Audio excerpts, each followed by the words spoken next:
এদিকে এই টিভি রজত জয়ন্তী উপলক্ষে নানা আয়োজন হয় দেশ জুড়ে। দর্শক চাহিদা পূরণে ২১ টিভি আগামী দিনেও অগ্রণী ভূমিকা রাখবে এমন প্রত্যাশা দর্শকদের কণ্ঠে। প্রতিনিধিদের তথ্য ছবিতে ডেস্ক রিপোর্ট। ২১ টেলিভিশনের ২৫ বছর পূর্তি ও রজত জয়ন্তী উপলক্ষে ঝিনাইদহে উজির আলী স্কুল মাঠে হয় লাঠি খেলা।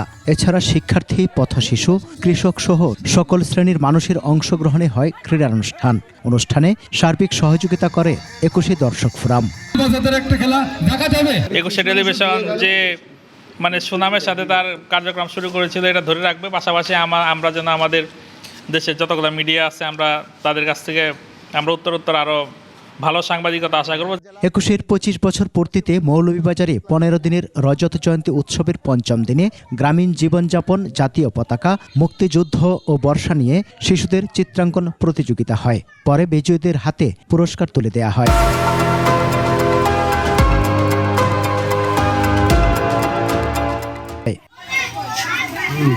২১-এর জন্মদিন উপলক্ষে লক্ষ্মীপুরে ৩ দিন ধরে চলে উৎসব। এ উপলক্ষে র্যালিতে সাংস্কৃতিক সংগঠন সহ রাজনৈতিক নেতারা অংশ নেন। পরে দর্শক ফোরামের উদ্যোগে জেলা প্রশাসন কার্যালয়ের সামনে হয় লাঠি খেলা। ২১ টেলিভিশনের ২৫ বছর পূর্তিতে দ্বিতীয় দিনে মাদারীপুরের কালকিনিতে চক্ষু রোগীদের বিনামূল্যে চিকিৎসা সেবা দেয়া হয়।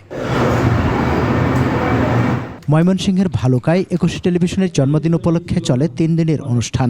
শেষ দিনেও কেক কাটা ও আলোচনা সভা ছাড়াও ছিল চেয়ারম্যান ও সিইও আব্দুস সালামের সুস্থতা ও দীর্ঘায়ু কামনায় এতিম ছাত্রদের উন্নত খাবার পরিবেশন, কোরআন শরীফ প্রদান ও ইসলামী সঙ্গীত পরিবেশন।